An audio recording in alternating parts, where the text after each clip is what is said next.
نحمده ونصلي على رسوله الكريم اما بعد فاعوذ بالله من الشيطان الرجيم بسم الله الرحمن الرحيم رب اشرح لي صدري ويسر لي امري واحلل عقدة من لساني يفقهوا قولي آمین یا رب العالمین۔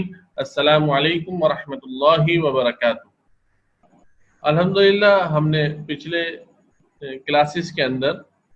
کلاسز میں ہم نے علم تجوید کے تعارف سے متعلق اور پھر آگے بڑھ کر مخارج الحروف یعنی حروف کے مخارج سے متعلق اسباق کی تکمیل کی تھی۔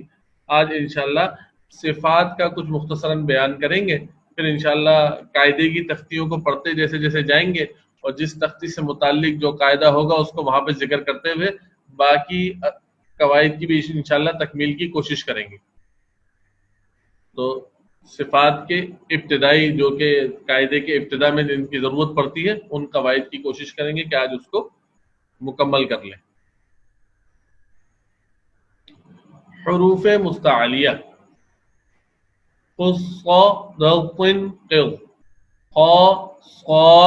ضاد غین قاف واو، یہ 7 حروف ایسے ہیں کہ یہ ہمیشہ ہمیشہ ہمیشہ عربی میں پر پڑھے جاتے ہیں۔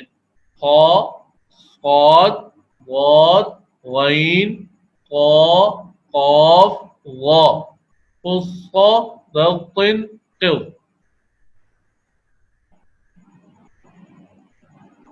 ان حروف کو زبانی یاد کرنے کی کوشش کی جائے اور یہ ایک چھوٹی سی عبارت ہے اس کو بھی یاد کر کے ان 7 حروف کو اپنے حافظے میں محفوظ کیا جا سکتا ہے۔ یہ ایک عربی عبارت ہے، اس کا کچھ اس نوعیت کا مفہوم ہوا کرتا ہے کہ قناعت اختیار کرو۔ جو جیسے گرمی کا موسم ہوتا تھا نا، گرمی کے موسم کے اندر عرب کے اندر گھاس پھوس کی اگر جھونپڑی بھی میسر آ جائے تو اس پر قناعت کرنی چاہیے، تو اس حوالے سے ایک نصیحت آمیز جملہ ہے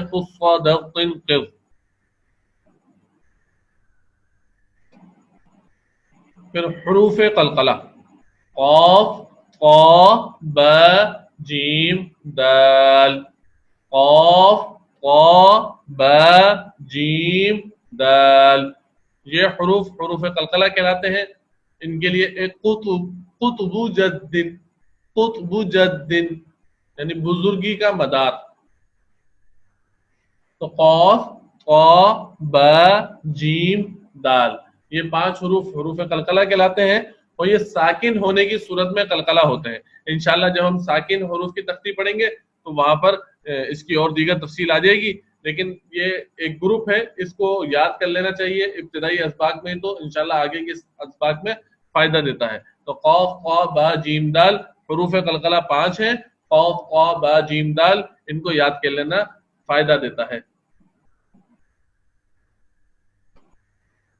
پھر حروف صفیریہ، یہ سیٹی والے حروف ہیں، زا سین صاد، زا سین صاد۔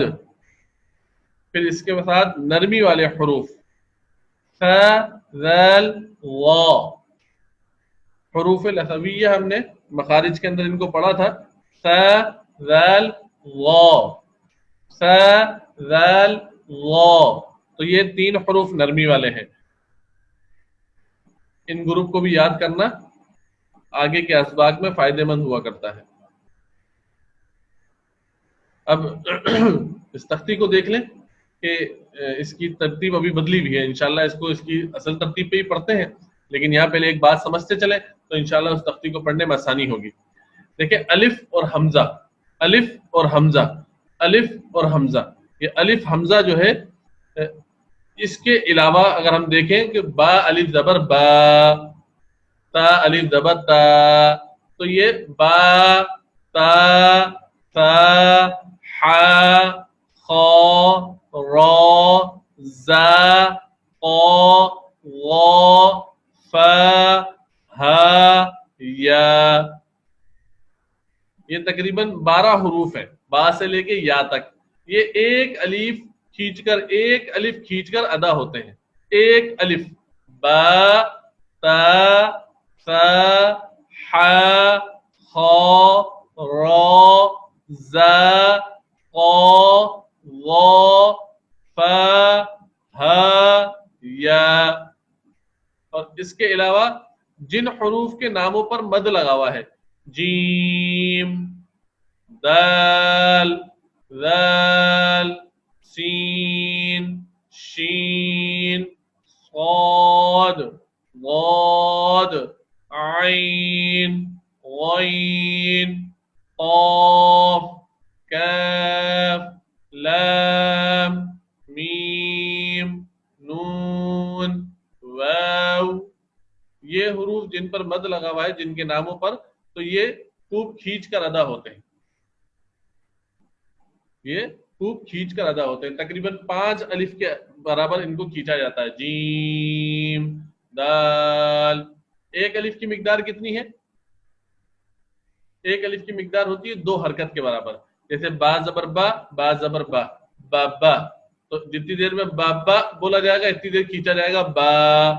جتنی دیر میں تا تا بولا جائے گا اتنی دیر کھینچا جائے گا تا. جتنی دیر میں 2 متحرک سا ادا ہوں گے سا سا اتنی دیر میں سا. اس کو کہتے ہیں ایک الف کی مقدار. تو یہ حروف جو ان کے نام ہیں وہ ایک الف کی مقدار کے برابر کھینچ کر ادا ہوں گے. اور یہ جو مد والے حروف ہیں یہ تقریباً 5 الف کے برابر کھینچ کر ادا ہوں گے.